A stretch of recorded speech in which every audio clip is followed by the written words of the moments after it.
On this video, I'm going to take you through the full travel kit that I take when I'm going away for on-location recordings to create great quality audio wherever you are. So I recently took a trip to capture some audio to create some podcasts northeast of the US, and I put together a kit bag which includes all the gear I needed to put together to record audio in the best quality in a bunch of different locations and a bunch of different contexts. So I thought I'd take you through everything that I put in this kit bag and show you the bag itself so that you've got an idea of good quality remote recording equipment that you can take with you on your next trip if you want to catch some podcasts while you're away. So first things first, let's look at the core of the kit. So the core is the recording device, which of course is the Zoom H6. Zoom H6 is, yes, a little bit expensive, but it is a great quality piece of kit. The fact that I can have 4 people record 4 different people, 4 different channels while I'm away is great for the H6. I only took 2 on this trip, but other trips I might want to record 4 people at a time. I'll show you the rest that ties into that in a second. So the H6 itself is the central recording device. Great little, just a great recorder, so much flexibility, so much power in this thing, and it's bomb-proof as well. It just works. Drop it all over the place and it's still fine pretty much. The other part is this capsule as well. I actually mostly used it just like this with external mics plugged in, which I'll show you again in a second, but I did take the recording capsule just in case. It's good to have it just as a backup. You know, you just want to do a quick recording, you can fire it on, you can use the H6 as if it is a mic, you know, just like put it between you. Hello, how are you doing? Blah, blah, blah. So it's a great little thing to add on. Worth putting in just because it's not much space. So a good thing to add in to the gear. Okay, so that's the H6. What did I plug into the H6? Well, to start with, I had a couple of XLR mics. So XLR cables go in the side pockets of this bag. And what have we got? But sure, SM58, the classic. The musician's mic, the indestructible mic, great quality. Again, not the cheapest in the world, about £100, $100, but such good quality.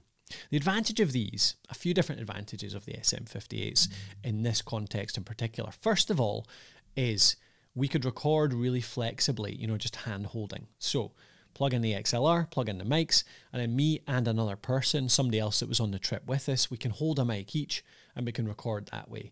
We can get the mics right close to our mouths, therefore it's rejecting the background noise. The 58s are pretty good with background noise anyway, so I mean, they're already rejecting a fair bit, but with that mic technique, you can get really good quality, isolate your own voice away from the background noise, still get a bit of that atmosphere of the background in there, but, you know, you're mainly just getting your own voice, okay? The handling noise is so good on these as well. So, I mean, that's the main reason I pay extra for the SM58s. Like, you've got the Samsung Q2U, great handheld mic, half the price of a 58, but you hold an you hold a Q2U and the handling noise is pretty bad. That you can hear it. If you move even just a little bit, you can hear the sort of fingers moving on the case.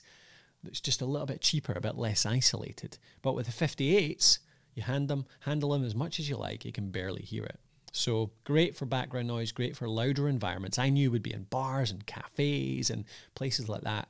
These are what I was going to use to record in those places. So we could sit in a bar and have a mic each and still be able to hear voices really clearly, get a little bit of the atmosphere, but not too much. Okay, so that was the main recording setup. It was the 2 58s, XLR cable, and the H6. But I took another couple of options as well. So I wanted to take a lav mic or a set of lav mics. So I took along 2 of the Movo LV8s. Now these are higher quality XLR lavalier mics. Bigger units so you can see them a bit more obviously. They take up a wee bit more space, XLR cable, but all of that means they're just better quality. They sound better when you're recording. So worthwhile. The reason I took these as well is because they don't take up too much space, so fine to chuck in the bag, but we were going to be doing, the tour was actually based around beer. So we were going around breweries in the northeast of the US. And I wanted the flexibility to go hands-free. So plug it in there and be able to actually just, handle glasses, to test things out, to taste things, to have the freedom to use our hands. So that's what these were for. The trouble, of course, with these is that they pick up more of the background noise. They're less noise isolating. They're further away from your mouth, and therefore your voice is less clear compared to the background. So we needed to be more careful with the recording environment with these, like where we were recording. The SM58s were for anywhere, noisy to quiet to whatever you wanted. But if we're in a nice, quiet, non-reverby place, you could use the Movos, the LV8s, and they give you a bit more freedom. Okay, so they were part of the kit as well. Then the last one was a bit of a just in case. And that was a wee kit that I love, which is the Rode SmartLaughs. So this gear all goes in this bag. I would take that out with me when we were going to places I knew we were going to record. So I'd take them to the breweries, take them to cafes. If I knew we were going to capture some audio, I took this gear with me. But for the rest of the time, we're just wandering about, we're just doing a bit of traveling, that kind of stuff, I would take this. I would always have this in my pocket. And what this consists of is an SC6 adapter, Rode SC6 adapter, and into that plugged two Rode SmartLav Plus microphones and a nest of cables as usual. But these are actually really good quality. These plug right into your smartphone. Pop them into your smartphone and you can record a two-way interview, good quality, right into your smartphone, and that just goes in your pocket. You just have that with you all the time, just in case. So a recording situation comes up that you didn't expect, you've got this in your pocket and you can capture good quality audio just in case. Okay? Now, there's you can spot a lot of these if you're interested. There's links below in the description or on the blog post, depending where you're watching this. Or if you go to thepodcasthost.com, you'll get the SmartLav stuff at /SmartLav, okay? Thepodcasthost.com /SmartLav. And you'll see sound samples and you'll see a review of the SmartLavs. Similar with the Zoom H6, thepodcasthost.com /Zoom H6. And you'll find a review of the Zoom. And finally, thepodcasthost.com /, you guessed it, SM58. That'll take you to the SM58. Okay?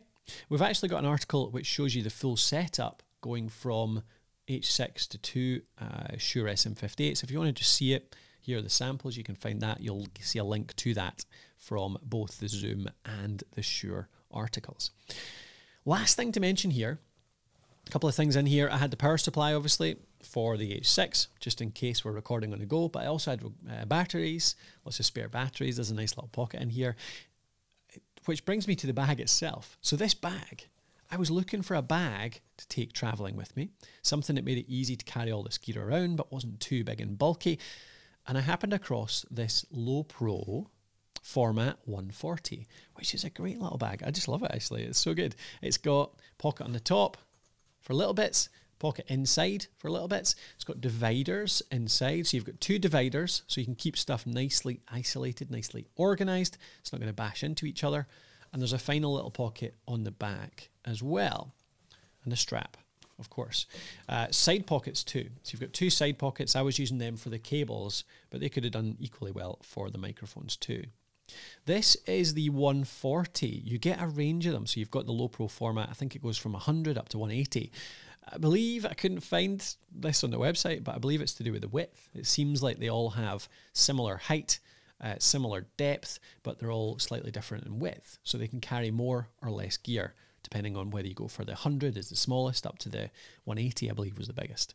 And I'm going to cover more Low Pro bags in a different review as well. If you go to our channel, type in, click the little search button at the top of my channel page and search Low Pro, you'll see the review of all the other ones, because we've got the full range of these, and you've got, these are the format range, but you've got another couple of ranges too, which are great little bags for carrying your recording kit and other stuff as well. So I'll take you through that. Just search Low Pro on the channel and you'll see that there. But that is it. That is the travel kit. All those bits, not too heavy, but it gives you so much flexibility to capture great quality audio in whatever context you're in. Please do nip over and check us out. Go to thepodcasthost.com for more information on any of this gear or any of the other gear. We've reviewed dozens of microphones, mixers, recorders, all that different stuff over at thepodcasthost.com/equipment.